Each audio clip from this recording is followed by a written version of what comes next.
Buenas noches, amados hermanos. Espero que hayan visto nevar y solear. Pueden descender, mis hermanos de la alabanza. Ha sido un retiro bastante productivo para cada uno de nuestros corazones, ¿verdad? Así es la palabra del Señor, y siempre hablándonos y haciendo una meditación. Desde el principio de este año de la abundancia, yo estuve insistiendo con los pastores acerca del hecho de no desperdiciar. El que conmigo no recoge, desparrama, ¿verdad? Y entonces una de las cosas que aprendí en el principio de mi ministerio, tal vez no estaba todavía a tiempo completo, y no se me va a olvidar nunca, hermano, algunas cosas que me acontecieron. Había un hermano que era encargado de los discipulados y se fue. Se lo enviaron a ministrar, y entonces el apóstol tuvo a bien nombrarme a mí como encargado de los discipulados de aquella gran misión. Era bien cardíaco, porque yo tenía que tomar las enseñanzas apostólicas y desglosarlas y trasladarlas. Y bueno, eso no lo puede hacer ningún hombre, sino que lo tiene que hacer el Espíritu Santo. Pero yo estaba trabajando en lo secular todavía, entonces no tenía mucho tiempo para estar remachando y escribiendo y cosas así, ¿verdad? Y entonces una noche el Señor me dio un mensaje, pero ya nosotros todos los jueves nos reuníamos, y el Señor me dio un mensaje precioso. Bueno, a mí me gustó, a los hermanos no sé, pero a mí sí me gustó. Y entonces el mensaje se llamaba el desfile de los coatitas. Era una belleza. Y entonces cuando yo vi el desfile de los coatitas, el Señor me lo mostró y me emocioné, hermano. Y entonces tenía que hablar de muchísimas cosas ahí, y entonces me lo disparé el jueves. El jueves que a mí me tocaba, este es el mensaje que vamos a llevar a todos los discipulados, y me disparé el desfile de los coatitas. Hasta un espigando hicimos, en donde posteriormente estaba el desfile de los coatitas. Y en la semana siguiente empecé yo a orar: Señor, necesito el mensaje ahora, así como el desfile de los coatitas quiero. Y no me hablaba el Señor, hermano. Y no me hablaba, y yo iba de orar, y mientras trabajaba: Señor, ¿qué voy a hacer? Por favor, tú me metiste en esto, así que me tienes que ayudar, por favor. ¿Y ahora qué hago? Ya me va a tocar enseñar. Hasta que me habló y me dijo: el desfile de los coatitas yo te lo di para 7 semanas. Tú tenías que haber enseñado durante 7 semanas el desfile de los coatitas. Yo no sabía, Señor. Perdóname, por favor. Y entonces aprendí que a veces el Señor le da a uno un mensaje de índole profético o para proclamar, que puede ser único en su género. Pero a veces cuando le da un mensaje de tipo magistral o apostólico, es para desarrollarlo. Entonces no se trata de dar algo, dejarlo por ahí y que tal vez le guste a unos y a otros no, porque no es para que guste el mensaje, sino que es una enseñanza y una advertencia. Y entonces empecé a enseñar por series. Y después se vino a fortalecer más cuando tuve que hacer 4 servicios el día domingo, porque yo prácticamente el día domingo predico los 3 servicios primeros, el mismo tema, pero dándole continuidad, y generalmente no me da tiempo. Y de último, un tema escatológico. Entonces lo que he hecho, bueno, estoy testificándole, pero espéreme, le voy a predicar también, no se preocupe.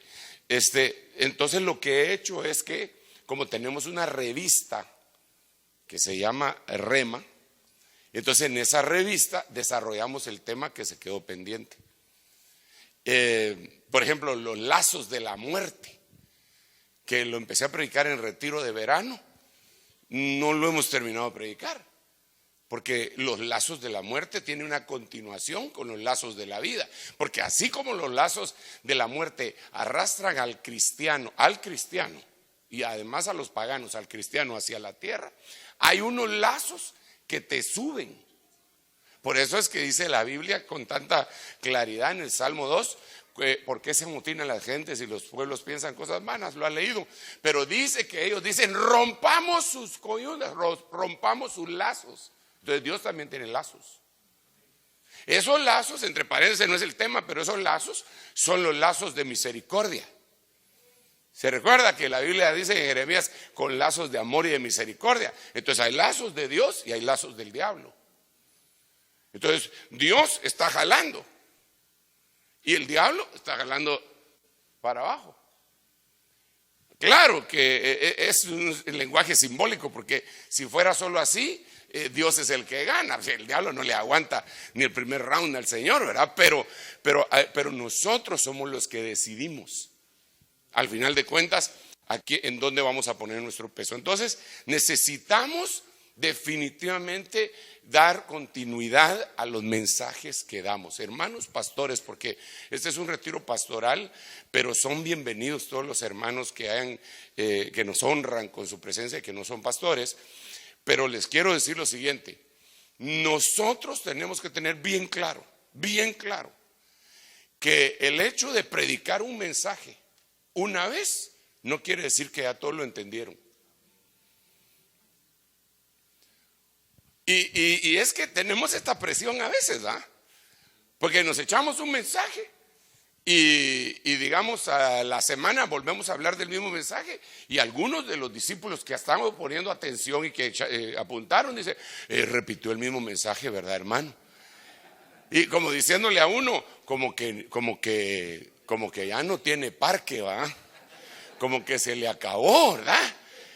Y entonces eso hace que uno vaya a hacer, que uno haga tonterías, porque entonces uno empieza: ¿dónde encuentro? Se va a internet a darle copy paste a todos los mensajes de todos los siervos, ¿verdad? Ahí entra con Germán Ponce, con Mario Rivera, con el hermano Raúl Martínez, con Sergio Enríquez, copy paste. Vamos a ver cuál me gusta. Tim Marín de dos,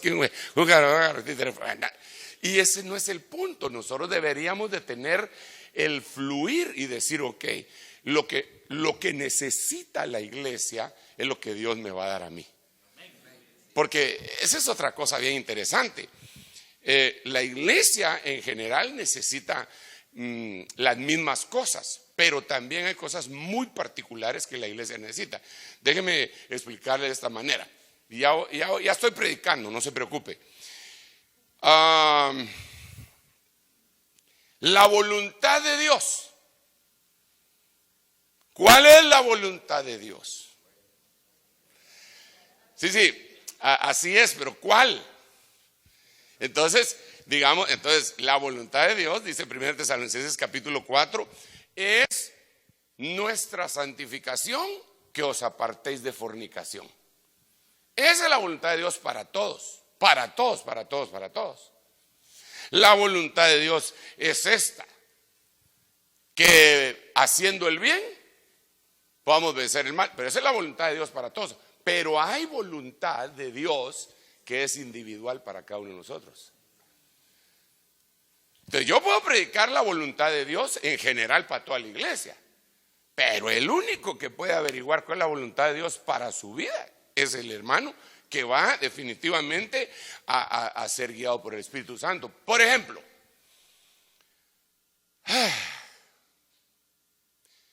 ¿quiénes son pastores pero todavía trabajan en lo secular? Va. ¿Quiénes son pastores y ya no trabajan en lo secular? Entonces la voluntad de Dios para ti no es la misma que para ti en este momento. ¿Sí me va a entender? Va. Entonces así es en la iglesia. Uno como predicador el mensaje es general. Por ejemplo, Cristo viene.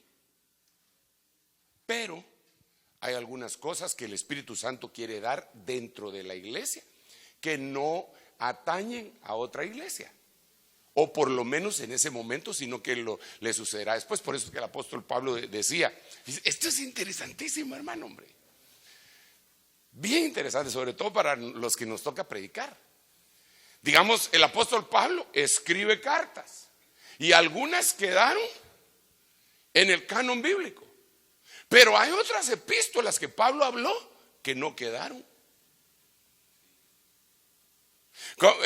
¿Cuál es aquel versículo que él dice, esta carta, que la lean, después de que ustedes la lean, esta carta, que la lean los de la iglesia, no, la Odisea, que lo lean los de la iglesia la Odisea, y la carta que le envía a los de la iglesia la Odisea, la leen ustedes. ¿Saben qué? Lo vamos a buscar. ¿Cómo dice? ¿Qué dijo? Cuando esta carta se haya leído entre vosotros. ¿Colosenses? ¿Qué? 4:16. Fíjense pues, cuando esta carta, esa es palabra del Señor. Esa es una carta inspirada. Cuando esta carta haya sido leída entre vosotros, hacedla leer también en la iglesia de los laodicenses. Y vosotros por vuestra parte, leed la carta que viene de la Odisea. ¿Y dónde está la carta de la Odisea? Pues no me vaya a decir usted, está en Apocalipsis cuando le habla a la iglesia de la Odisea. No, porque ese fue Juan. Pablo le escribió a los de la Odisea y no era una escritura inspirada para toda la iglesia. ¿O tiene usted epístola de la Odisea en su Biblia? ¿Se da cuenta? Entonces hay mensajes que son específicos para algún lugar. Ahí era para los de Colosas y para los de la Odisea. Pero el de Colosas, el de los colosenses, era para ellos, para el de la Odisea y para todos nosotros.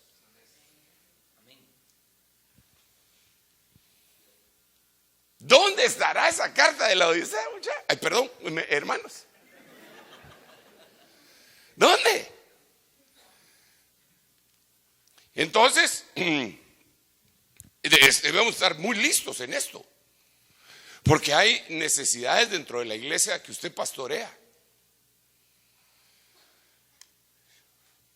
Digamos, si es una iglesia bebé, usted se va a poner a hablarles de los Nefilim. No, usted primero tiene que hablarles que hay que tratar bien a la señora. Y a la señora que se sujete. Hay que decirle, hermana, sujeta. Eso puede ser entendido de dos maneras, ¿verdad? Doblemente sujeta o el que usted agarró. Bueno, toda esta vuelta para decirle que el tema que voy a predicar es el mismo de la mañana. ¿Por qué razón? Porque el diablo, que el Señor lo reprenda, tiene una puerta de entrada. Y dijimos ya que esta puerta de entrada la define Efesios capítulo 4, versículo 26, en donde él dice, airaos, pero no pequéis. No se ponga el sol sobre vuestro enojo, ni deis oportunidad al diablo. Yo mezclé aquí dos versiones, la Biblia Pratt en el verso 26 y la Biblia de las Américas en el 27, pero no deis entrada al diablo, no deis lugar al diablo. Eso es lo que prácticamente dice ahí. En otras palabras, airarse es algo normal. Todos nosotros, hermanos amados, en nuestro carácter podemos entristecernos, alegrarnos, enojarnos, etcétera. Es más, nosotros vemos al Señor Jesucristo entristecido. Mi alma está triste hasta la muerte. Lo vemos regocijándose. Te alabo, Padre, que escondiste estas cosas de los sabios, de los eruditos, de los entendidos y se la diste a tus pequeñitos. Se alegró, pero también se enojó. Hizo un suchicote. Le tumbó las mesas a los cambistas en el templo 2 veces y les pegó. ¿Usted alguna vez le ha pegado a algún hermano? Esta no es una invitación. Lo que estoy diciendo es que Jesús se entristeció, Jesús se alegró y Jesús se enojó. Nosotros también. No me vaya a decir usted que, no, hermano, yo nunca me enojo ni nunca me entristezco porque estoy al frente de una iglesia, no puedo estar triste. Y, hermano, como un himno, mire, a veces cantamos nosotros cosas que no son muy ciertas, ¿ah? No puede estar triste un corazón que alaba a Cristo. No puede. Bueno, realmente no debería estar triste, porque si alguno vino triste, que haga oración, y si alguno vino alegre, que cante alabanzas, ¿verdad? Pero lo cantamos. Yo un día, hermano, hace muchos años, todavía no estaba llamado al ministerio, andaba trabajando en un pueblito de allá de Guatemala, y entonces la necesidad de ir a la iglesia, decía, ¿dónde estará la iglesia? Que me fui a meter a una iglesia y no había culto, pero había discipulado. Y el pastor estaba sentado y los hermanos hacia alrededor. Yo llegué ya un poco tarde y solo jalé mi silla y me quedé sentado hasta atrás. Y el pastor empezó a decir, hermano, nunca hay que estar triste, no podemos estar triste, no hay que llorar. Cuando uno tiene una necesidad, no hay que llorar. Y yo decía, este hombre está fuera de sí mismo. Entonces una hermanita le dijo, hermano, pero Jesús lloró, le dijo. Pero de alegría, hermana, pero de alegría, le decía a él, era.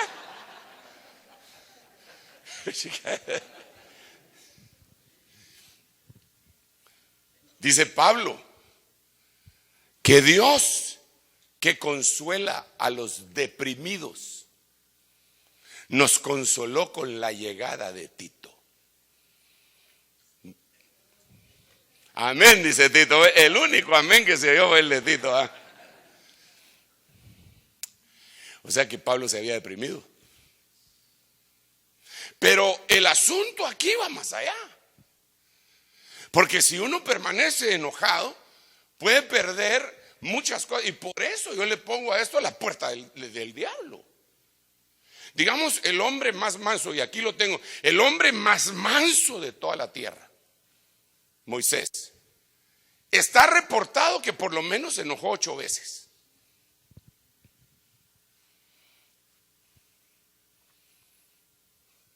Y le voy a leer los versículos así rapidito porque yo quiero continuar con otras cosas, pero le quiero decir lo siguiente. Dios, cuando toma a uno de nosotros, nos empieza a moldear. Y aquel carácter que puede ser fuerte, Dios lo usa para su obra. Pongamos un ejemplo, Pedro. Pedro era audaz, valiente. Y a veces no solo valiente, sino violento. Pedro no se andaba con cosas, hermano. Él era el más intrépido de todos los apóstoles. Si eres tú, manda que yo vaya a ti sobre las aguas. ¿Quién más se atreve a eso? Ven, y se lanzó y se hundió. Pero fue el único que al final de cuentas caminó sobre las aguas. Después de Jesús, mire, solo hay 2 personajes en la historia de la humanidad que han caminado sobre las aguas: Jesús y Pedro. Algunos le atribuyen a otros cuates que dicen que caminaron sobre las aguas. Yo no les creo. No, yo lo vi atravesando un río. Sí, pero iba sobre las piedras, así, así. Claro que no creo que sea imposible hacerlo, porque el Señor dijo que mayores cosas que él iba a hacer, porque él iba al Padre. Ok, Pedro era intrépido, era valiente.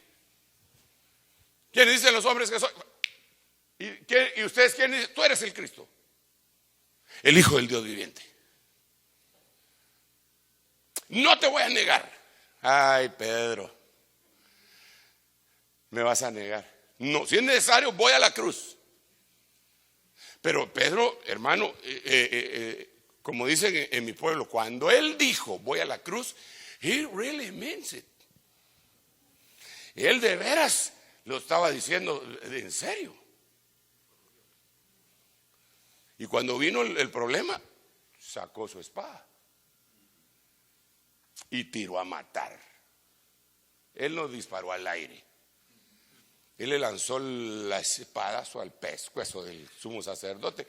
Lo que pasa que el otro había visto Matrix y todavía se hizo así, hermano. Pero le pasó volando. Pero sí le había tirado a matar. Ahora, ese carácter impulsivo de Pedro en las manos del Espíritu Santo se paró enfrente de un montón de fariseos. Ustedes mataron al autor de la vida, pero Dios lo resucitó entre los muertos. El que había negado delante de una sirvienta, ahora se le ponía al brinco a todos los líderes religiosos. Entonces, yo no digo que tú que se te quite tu carácter, sino que dejes que te lo moldee el Señor. Porque si queda en manos tuyas ese carácter, vas a hacer destrozos. Y en manos del diablo ya no se diga. Cualquier carácter, si es así todo achicopalado, hermano, y lo agarra el diablo, ay Dios, lo hace pedazos, hombre. Lo vuelve un esclavo. Pero también si es de aquellos así poderosos y fuera, y que gritan y patalean y todo, mejor déjalo en la mano del Señor, porque vas a patalear a la hora de la hora. Yo le contaba a los hermanos pastores que yo conozco un hermano que es bravo. Ese hermano es bravo. Pero cuando él en algunas oportunidades ha puesto su carácter en las manos del Señor, ha hecho milagros. Un día estaba dando una campaña evangelística en el parque central de un lugar de Guatemala que se llama El Estor. Y ahí estaban todos y él predicando, y de repente el jefe de la policía, le estoy hablando que en aquellos tiempos en donde uno podía ser desaparecido en Guatemala por las mismas autoridades, ahora es otra cosa, también puede ser desaparecido, pero ya cambió un poquito.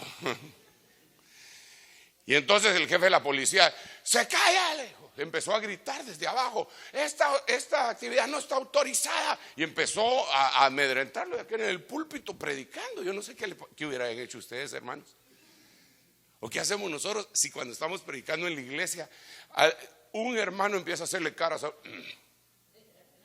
con la boca para abajo. Eso no es así, y uno hasta se molesta.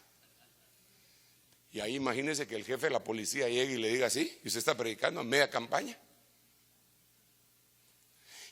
El carácter en las manos del Señor, él lo tenía en las manos del Señor en ese momento. Y le habló al jefe de la policía: en el nombre de Jesús, se calla. Hermano, yo no me hubiera atrevido a hacer eso. O tal vez sí, ha usado por el Espíritu Santo, se calla.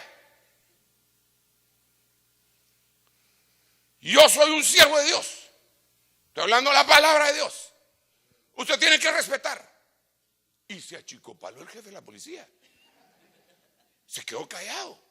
Él quería callar al siervo y él terminó callado y avergonzado, porque el siervo de Dios se iba a ir después de la campaña, pero el jefe de la policía se iba a quedar ahí. Todos iban a hacer mofa de él. Lo miraban, adiós, jefe de la policía, que lo calla cualquier predicador, o sea. Pero el poder del Espíritu Santo, si tú le entregas tu carácter a Cristo hoy, por favor, yo no te estoy diciendo que cambies tu carácter. Por eso tengo que continuar en la enseñanza, porque no quiero dejar esa impresión. Lo que te quiero decir es que el carácter con el que tú naciste puede tener algunas aristas que hay que lijar y todo lo que tú quieras, enderezado y pintura y todo lo que quieras, pero ponlo en las manos del Señor y Él lo va a utilizar. Amén. Ahora, Moisés, sí le cambiaron el carácter. Se lo voy a leer, hermano, así rapidito. Vamos a ver si lo tengo por acá. Dice en Números 12:3, y aquel varón, Moisés, era muy manso, más manso que ningún hombre de cuanto había sobre la faz de la tierra. Ya no arreglamos la cosa esa, tal vez arreglamos en la noche para que se mire todo. Entonces era muy manso, era muy manso, era muy manso. Sin embargo, la razón por la que no entró a Canaán está descrita en Deuteronomio capítulo 32 en los últimos 4 o 5 versículos. Si quieren lo leemos. Vamos a ver si lo tenemos por acá. Deuteronomio. Vamos a ver. Gracias, hermano. Gracias. Deuteronomio 32. Hay varios versículos que hablan de esto. Sí, desde el 48 dice, en aquel mismo día habló el Señor a Moisés diciendo, sube a estos montes de Abarim. O sea que habían varios montes, ¿verdad? Que se llamaban de un monte, en unos picos. El conjunto de esos picos se llamaba Abarim. Pero a él lo mandaron específicamente al monte Nebo, que está en tierra de Moab, frente a Jericó, y mira hacia la tierra de Canaán, la cual doy a los hijos de Israel en posesión. Morirás en el monte al cual subes, y serás reunido a tu pueblo, así como murió tu hermano Aarón sobre el monte Hor, y fue reunido a su pueblo. Déjenme parafrasear. Morirás porque me fuiste infiel. ¿Moisés fue infiel? Pregúntele al que tiene la par. ¿Moisés fue infiel? Pregúntele, por favor. Pregúntele. Bueno, pues ahí dice que fue infiel. Pero ¿cuándo fue infiel? ¿Fue infiel Moisés en algún momento, sí o no? Sí, hermano, sí, ahí dice. ¿Por qué se me queda viendo como que dice, me quiere hacer una pregunta capciosa? O como dijo un hermano, cacciosa.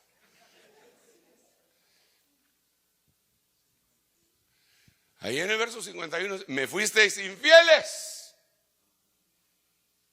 ¿Cuándo? ¿Cuándo fue infiel Moisés?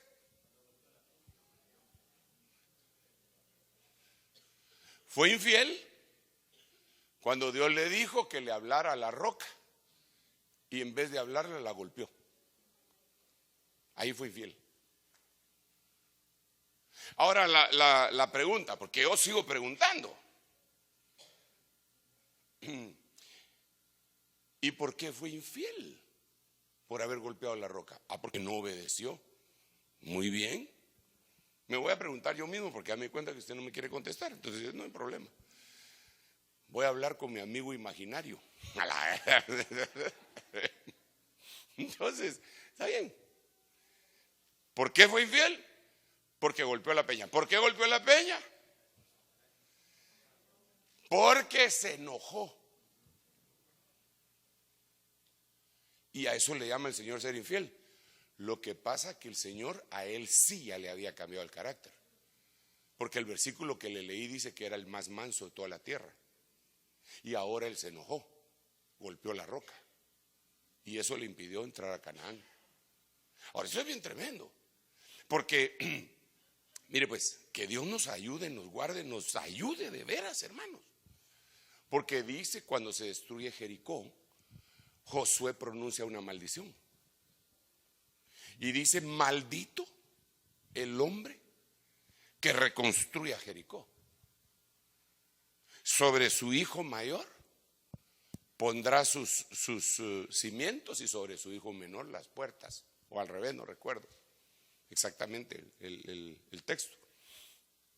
Entonces más adelante dice, en el tiempo de, y él de Betel reconstruyó Jericó a costa de la vida de su hijo mayor, Segub creo que se llamaba, Abiram y Segub. ¿Lo tenés ahí? Oiga, ¿qué fue lo que pasó? Ahí está el Mike. Enfríalo, Mike. Dice Primera Reyes 16:34, en su tiempo y él de Betel reedificó Jericó. A costa de la vida de Abiram, su primogénito, puso sus cimientos, y a costa de la vida de su hijo menor Segub levantó sus puertas, conforme a la palabra que el Señor había hablado por Josué, hijo de Nun. Ok, mire pues, si el Señor destruye algo y nosotros lo reconstruimos, va a haber un castigo. El Señor había destruido Jericó. Y eso ya lo dice la Biblia en el Nuevo Testamento. Si me ayudan ustedes con aquel versículo que dice: si yo construyo lo que él destruyó, transgresor me vuelvo. Ahí debe estar entre Génesis y Apocalipsis. ¿Cómo dice Jimmy? Porque si yo reedifico lo que en otro tiempo destruí, yo mismo resulto transgresor. ¿Ya vieron? Entonces, ¿qué le habían destruido a Moisés? El mal carácter. Y lo convirtieron en el hombre más manso de toda la tierra. Y él lo reconstruyó. Bajó la guardia, lo reconstruyó, se enojó y le pegó a la roca. Y al pegarle a la roca, se volvió transgresor. Lo llamó aparte el Señor, le dijo: vení para acá, mijito, mi siervo tan chulo que sos, vení para acá. Y le dijo: no vas a entrar a Canaán.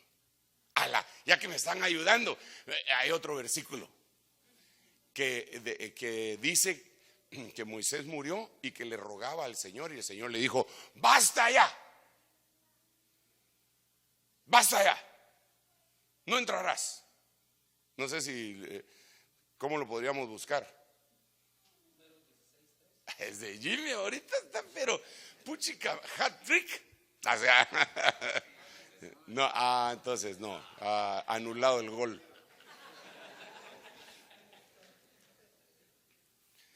Tendría que ser el contexto, ¿verdad?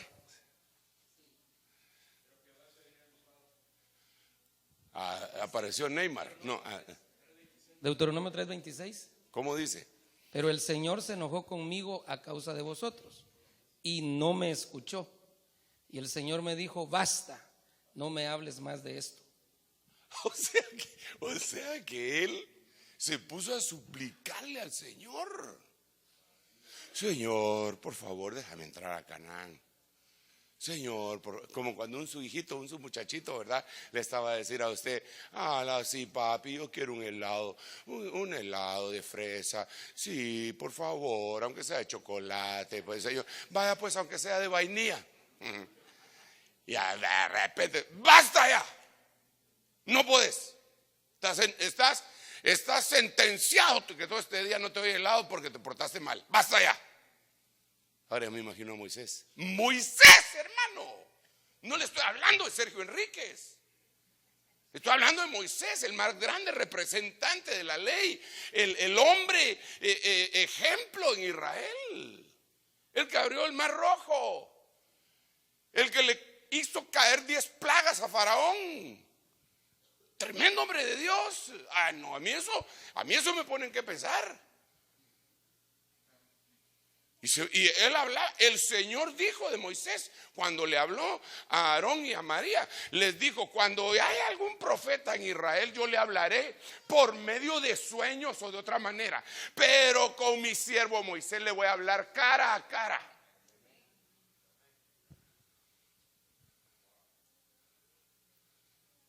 Pero, ay, Padre, ayúdanos, por favor.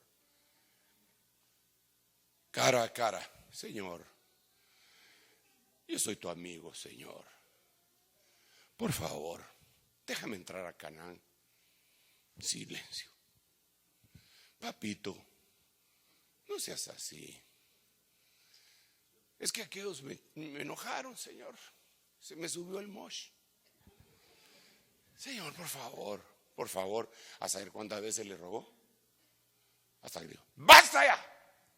Vaya, a Pablo por lo menos le dijeron, bástate mi gracia, que mi poder se perfeccione en tu debilidad. Pero a este siervo tremendo le dijeron, basta ya. Yo te había cambiado el carácter. Ya no eras bravo. Y ese día explotaste. Basta ya. Hermano, el enojo te puede llevar a perder Canaán.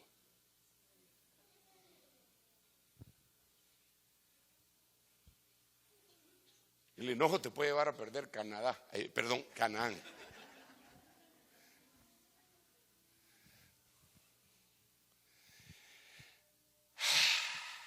Ahora miremos algunas cositas, porque así rapidito, mire cómo era el hombre más manso de toda la tierra. Rapidito, esto es solo de leer.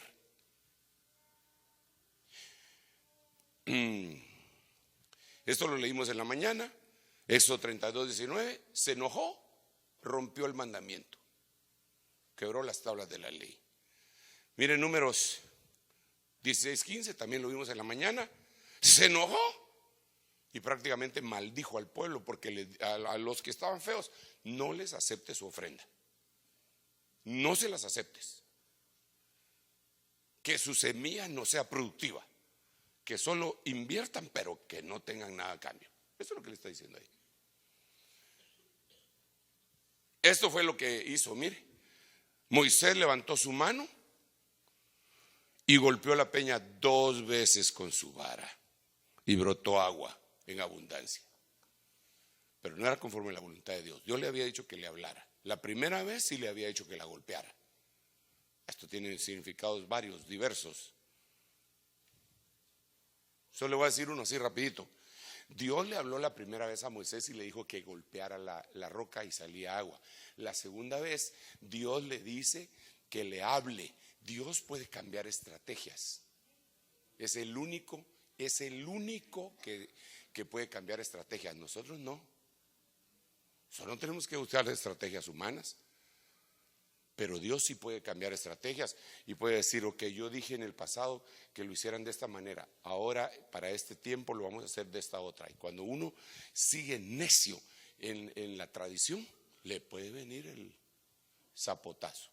Bueno, sigamos. Mas no obedecieron a Moisés y algunos dejaron parte del maná para la mañana siguiente, pero crió gusanos y se pudrió. Y Moisés se enojó. El más manso de la tierra se enojó. Tú eres el más manso de la tierra. Saber cuántas veces al día te enojas.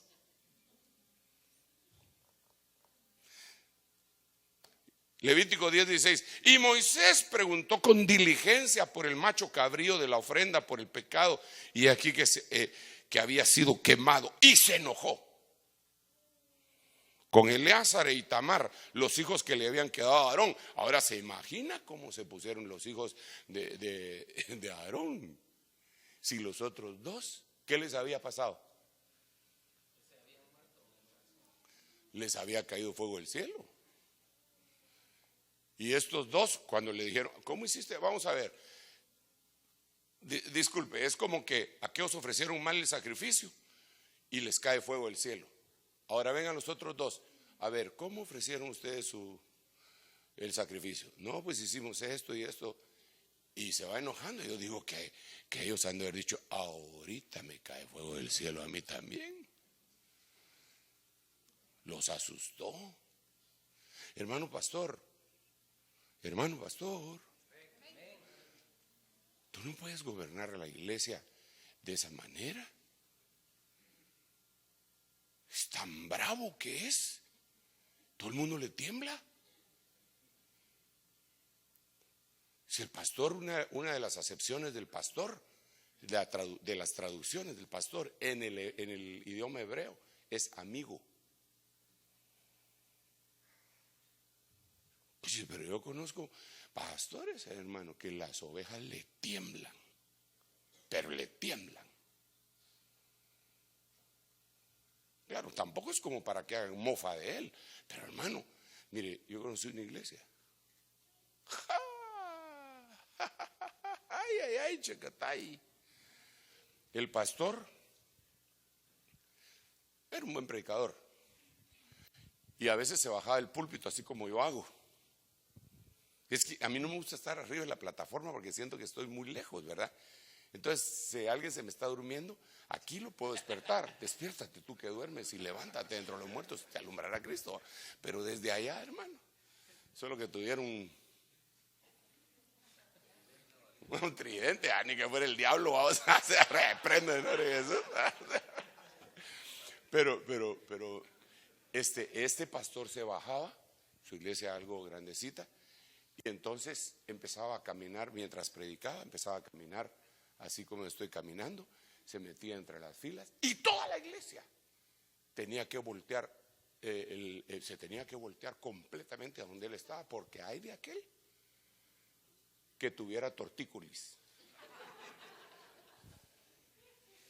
Y yo platiqué con un hermano que se fue de esa iglesia y me dijo, pues fíjese que fulano tal que había tenido problemas con él, le fue a pedir perdón y se hincó para pedirle perdón.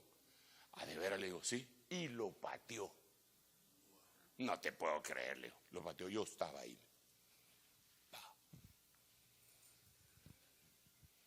Le temblaba la gente. Ese cuate, él está haciendo un gran daño a la iglesia, pero él no va a entrar a Canaán. Olvídese, no va a entrar. Si no entró Moisés.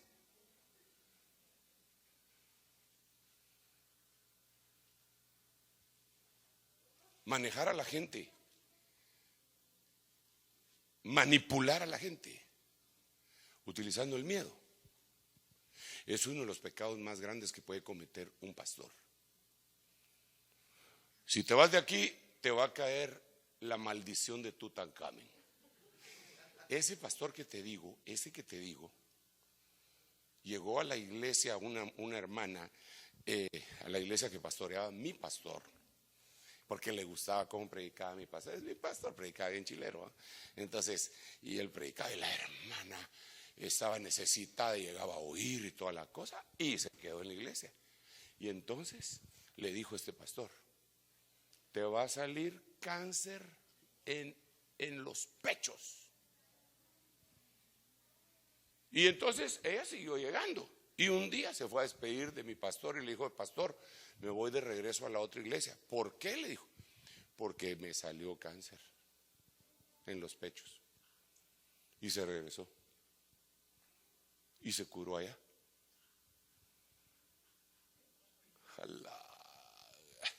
¿Se imagina usted esa gente sojuzgada? No, ese no es el evangelio del Señor Jesucristo. Entonces más vale que nosotros cambiemos nuestro carácter. Si somos muy bravos, hermano, por favor, pongámoslo en las manos de Cristo y Él nos va a ir suavizando poco a poco, así nos va a ir lijando y lijando hasta que nos deja seditas. Cuando sea necesario verdaderamente, Él va a permitir que brote. Amén. ¿Cuántos quieren entrar a Canaán? Amén. Sí, que es abundancia. Que Dios nos ayude. Ok, miremos otro así rapidito, porque dije que no iba a predicar, solo iba a leerlo de esto, porque quiero platicarles de otras cosas, siempre del mismo tema. Moisés, mire otra vez, 31:14, Moisés se enojó con los oficiales del ejército, los capitanes de miles, los capitanes de cientos que volvían del servicio en la guerra. Hermanos amados, con todo respeto, yo sé que ellos pudieron haber hecho algo, pero ¿cómo se va a enojar con ellos? Mire pues, ¿cómo nos vamos? Mire, nosotros hacemos actividades pesadas, hermano, ahí en Guatemala, varias actividades, pero las más gruesas son la vigilia de fin de año. Ahí tenemos que alquilar el estadio, tenemos que, ¿qué más tenemos que hacer, mijo? Porque él es el que se encarga de eso, alquilar el estadio, préstame el micrófono. Tenemos que hacer un sinnúmero de cosas impresionantes. Y bendito sea el nombre del Señor, hay pastores que nos ayudan con su gente también, porque no nos daríamos abasto. Sí, hermano, hijo. Hay que alquilar baños, hay que alquilar sonido, cámaras, tarimas, el techo que se pone en la tarima, seguridad, transporte, internet para poder transmitir, un montón de equipos. Policía, EMETRA, Policía Nacional, cosas, ¿cómo se llama? Primeros auxilios. Ambulancias también, hay que avisar a la ciudad también a que se preparen los servicios médicos de los hospitales y de emergencia. ¿Y cuántos trabajan ahí? ¿Cuántos trabajan en la vigilia? ¿Cuántos hermanos están sirviendo? Entre todas las iglesias como unos 8,000, digo yo. 8,000 gente sirviendo. Pero óigame, por favor, 8,000 gente sirviendo, ¿desde qué horas, mijo? Desde días antes, desde 4 o 5 días antes. ¿A ti te toca armar o no, Huguito? ¿Qué le toca armar algo a Huguito? Sí. Líos. No. Vaya, mire pues, ¿desde cuándo te toca llegar?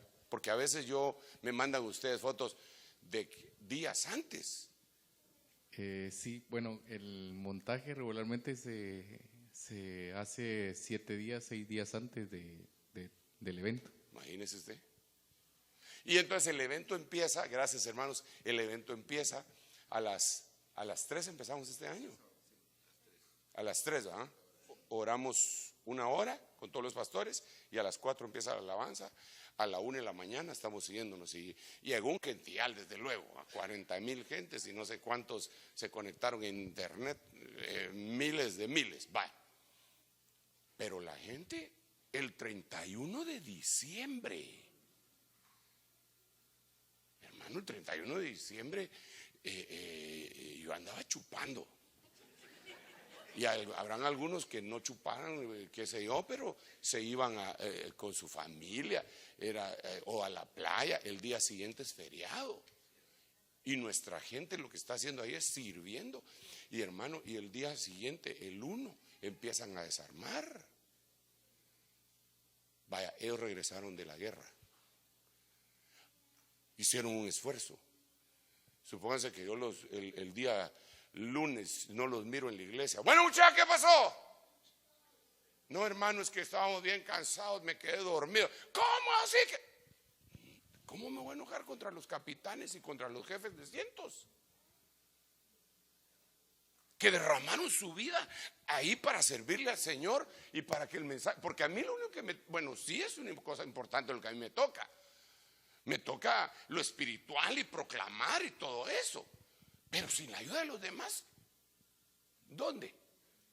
Solo que me vaya al Parque Central con un altavoz. Entonces nosotros debemos de considerar a los hermanos que trabajan. Eso lo dice la Biblia. Y hay unos que son dignos de doble honor. Hay gente en las iglesias, hermano, que no le hacen feo al chance. Aquí estoy. ¿Qué es lo que quiere? No se preocupe, pastor. Déjemelo a mí. No lo hace bien, pero por lo menos le da casaca a uno. ¿Ah? Hay disposición. La actitud es lo que cuenta. ¿Ah? No se preocupe, ahí voy, ahí voy. Esa gente uno la termina apreciando. No es que no ame a los demás, pero esa gente, según la Biblia, merece mejor. Y Moisés se enoja con ellos. Si ellos venían de arriesgar su vida.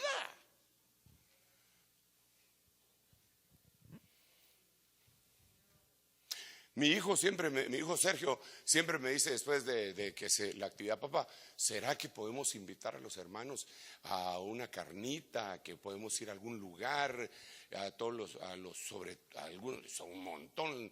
Yo hago cuenta, digo, a ver si va, y él se las ingenia, está bueno, le digo yo. Y si te los llevas a veces, va, porque hermanos están en la batalla, están en la guerra.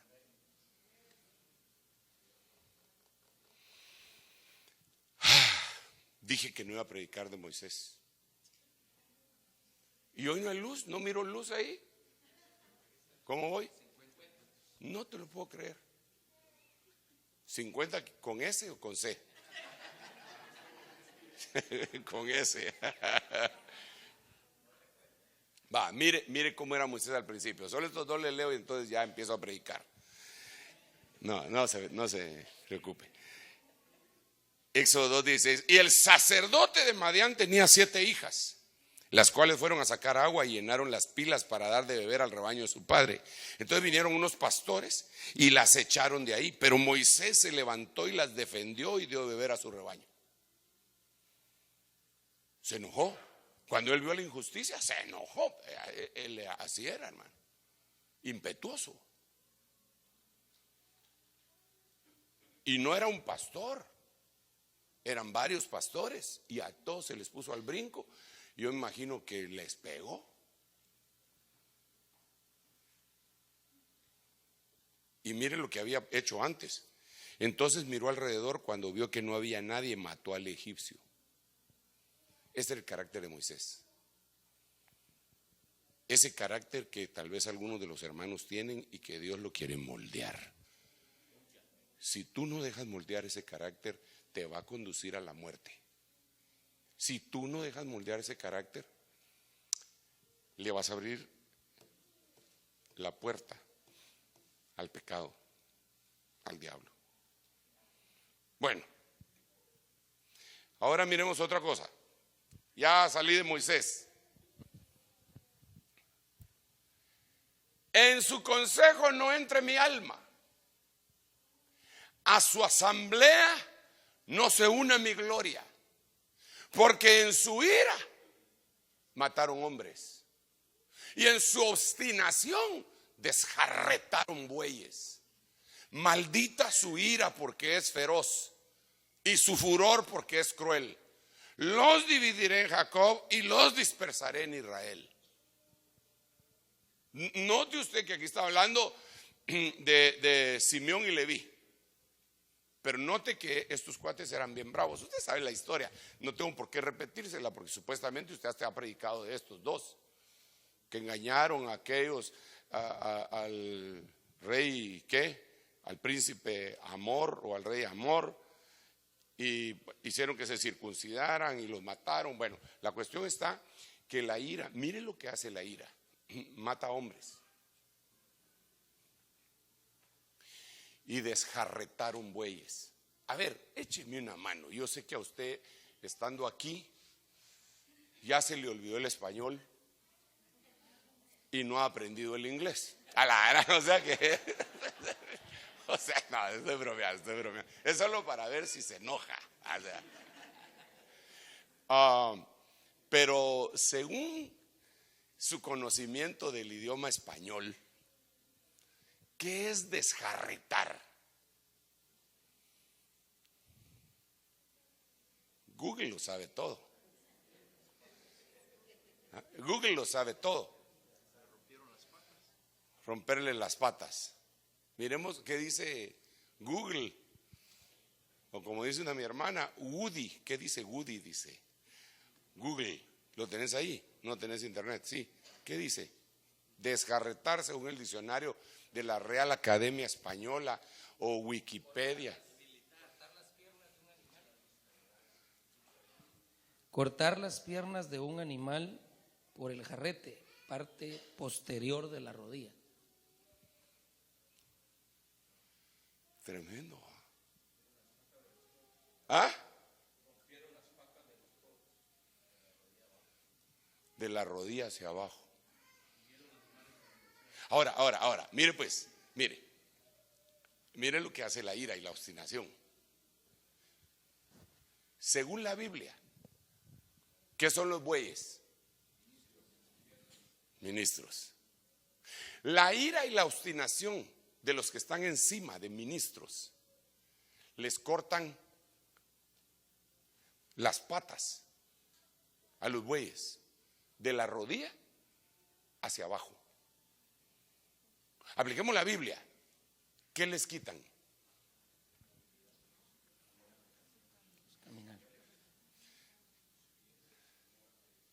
¿Sí se recuerda del río de Ezequiel? Que mide 1000 varas y se mete hasta los tobillos, mide 1000 varas, se mete hasta las rodillas. El caminar, el llevar el evangelio por todo el mundo. Un ministro del evangelio puede estarle cortando los pies a otro.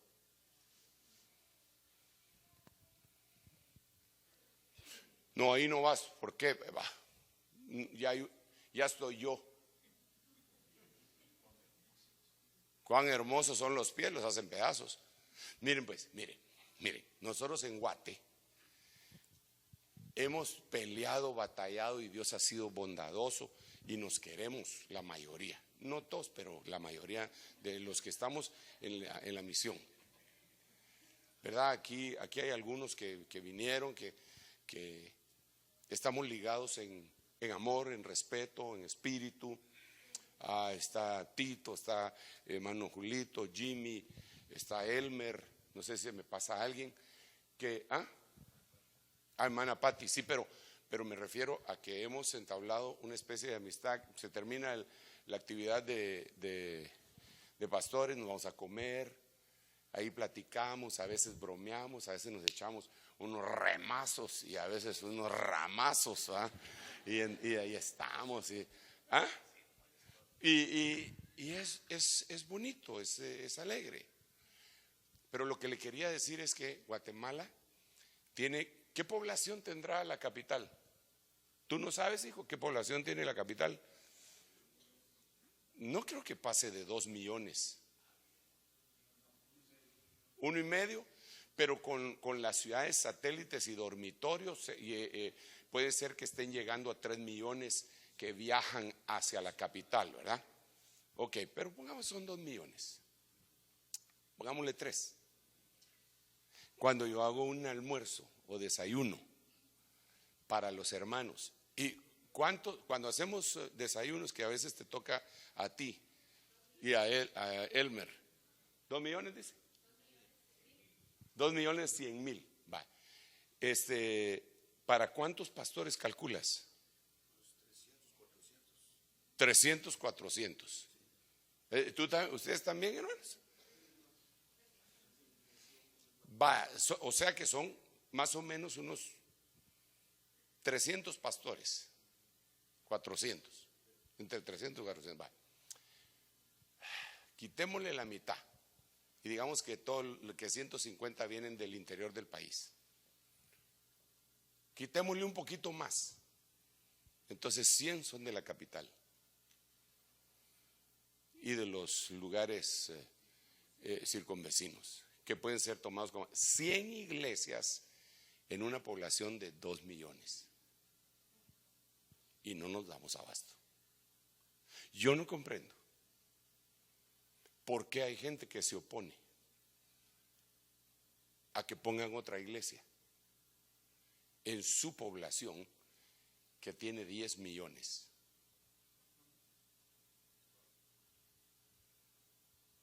Y él solo tiene 100 ovejas. No, aquí ya no puede haber otra Ebenezer. ¿Cuántas iglesias Ebenezer hay en Shela? 5. Claro, ahí existen problemas, ¿verdad?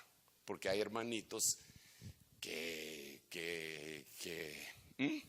especiales, con necesidades especiales, ¿verdad?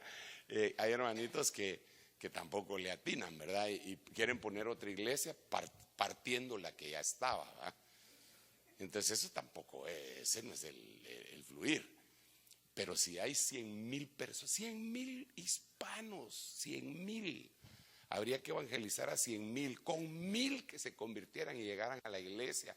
Pero ¿por qué les vamos a cortar las patas a los bueyes?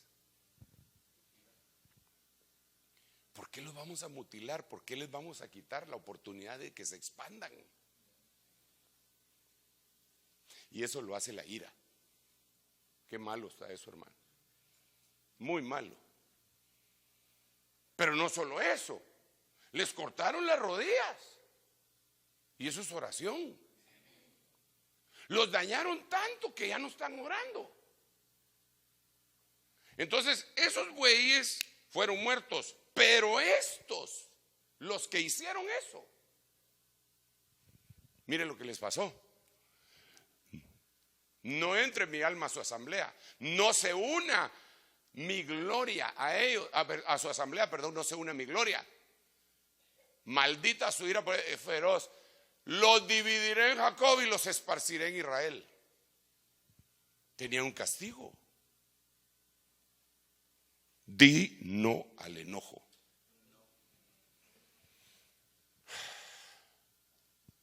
Renuncio al enojo.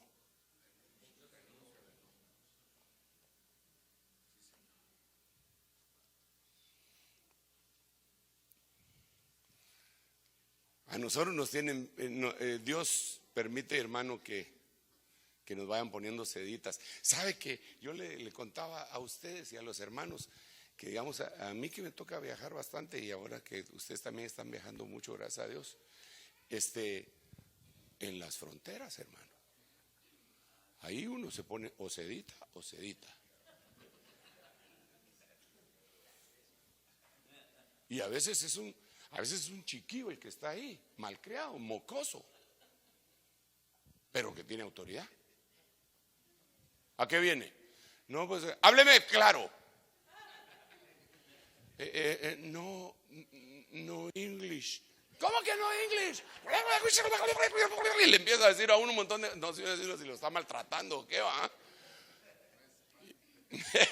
Sí, y uno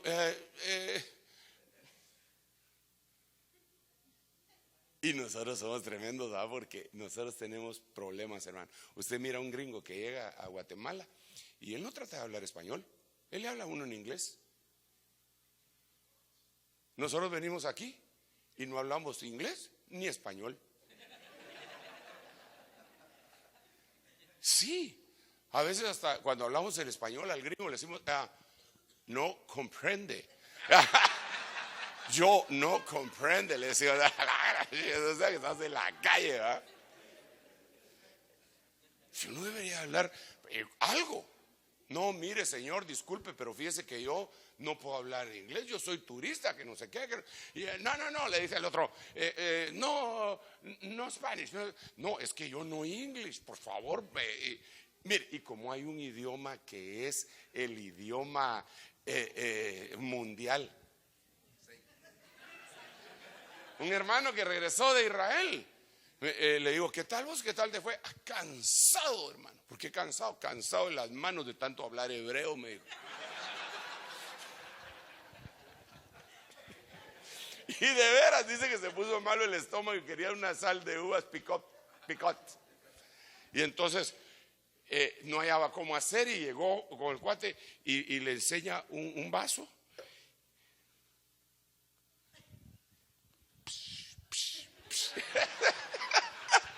Así me contó él, hermano. O sea que habla con las manos, ¿ah? Bueno, pero volvamos al punto. Ahí o nos ponemos humildes. El que es bravo se lo llevó el río.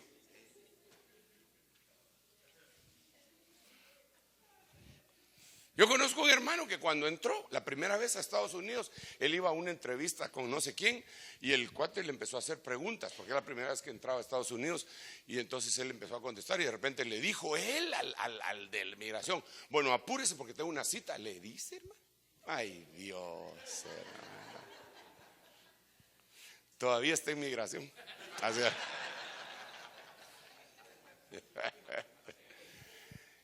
Ahí uno se traga su orgullo y su cólera.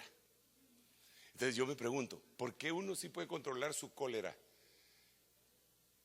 ahí y no en la casa? Esa es la pregunta del $1.000.000.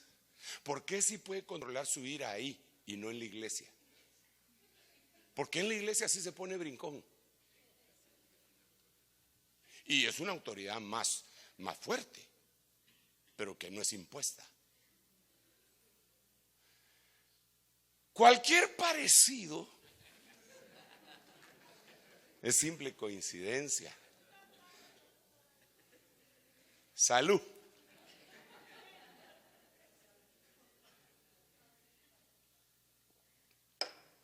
¿Cómo voy?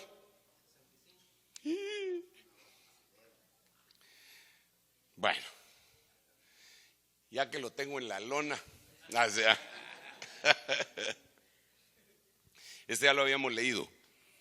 Usías, con un incensario en su mano para quemar incienso, se llenó de ira. Estaba en el lugar santísimo y se llenó de ira, hermano. Y mientras estaba airado contra los sacerdotes, la lepra le brotó en la frente, delante de los sacerdotes, en la casa del Señor, junto al altar del incienso. Gracias, hermana. Creí que me venías a sacar, pero veo que no. Gracias. Un consejo para todos los ministros: no ministremos cuando estamos enojados. Es preferible calmarse o dejar el paso a algún ministro. A mí, por lo menos, ya me han tocado las dos cosas. Han habido oportunidades que me he puesto tan bravo que hasta me pongo a temblar, y otro que predique. Porque si no, voy a golpear a la gente que no tiene nada de culpa. Otra cosa, no nos enojemos en el púlpito. Por ejemplo, a veces nos enojamos porque no llegó mucha gente y agarramos el púlpito para apalear a los que llegaron, ¿verdad? Sí, responsables, pero los irresponsables ni están. Hay que hablar con los responsables que todavía nos hicieron el favor de irnos a oír, ¿verdad usted? Bueno, vamos a ir cerrando, pero solo Pero Caín y su ofrenda no miró con agrado, y Caín se enojó mucho. Se enojó mucho. Y su semblante se demudó. No he corroborado esto, pero más o menos recordando la historia bíblica de Génesis, diría que Caín fue el primer humano que se enojó. ¿O hay otro? Caín fue el primer humano que se enojó. O sea que si hay alguien que se enoja mucho, hay que decirle: no seas Caín. No, porque entonces se va a enojar más todavía, ¿va? Caído, ¿va? Y usted sabe lo que le pasó. Lo voy a dejar hasta aquí, aunque tengo una serie de versículos más que son bastantes. Realmente son bastantes, son todos estos, ¿ve? Que tendríamos que analizar. Las consecuencias de enojarse, de no entregar el carácter al Señor. ¿Cómo es que decía? Me parece que Otto Porta habló un poquito de eso en el retiro de acá, que decía: la amígdala, ¿eh? Pero aquí sí se mira una amigdalitis tremenda, ¿no? ¿Cuántos quieren entregar su carácter al Señor? Te lo entrego, Señor. Si consideras que tienes un carácter débil, entrégaselo. Si consideras que tienes un carácter muy enojado, por todo te molestas, entrégaselo. No creas que eso es normal. No me vengas a mí con: no, es que yo soy muy sincero, hermano. Yo soy sincera, hermano. Yo digo lo que pienso. No, hermano. El simple todo lo dice la Biblia. Y también dice la Biblia que manzanas de oro con figuras de plata son las palabras dichas como convienen. Entonces no se trata de decir las cosas así abruptamente, ofensivamente. Hay que ser cuidadoso. Padre, en el nombre de Jesús, entregamos nuestro carácter a ti.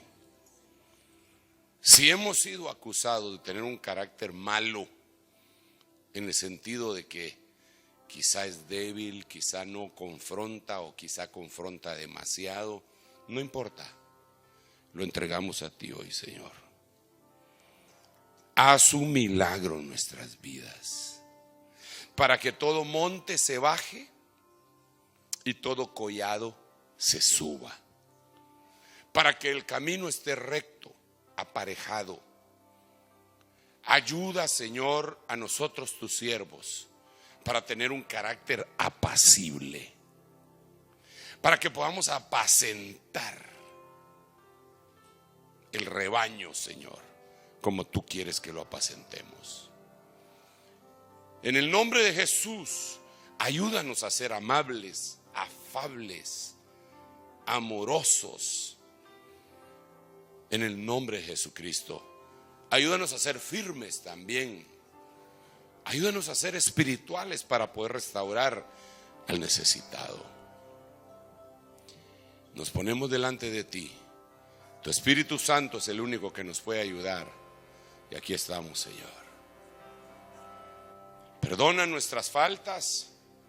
Perdona las veces que te hemos ofendido, ofendiendo quizá a las ovejas que has puesto bajo nuestro cuidado. Y ayúdanos a bendecirles en el nombre poderoso de Jesús. Gracias, Padre, gracias, Hijo, y gracias, Espíritu de Dios, Espíritu Santo. Dale ese aplauso al Rey.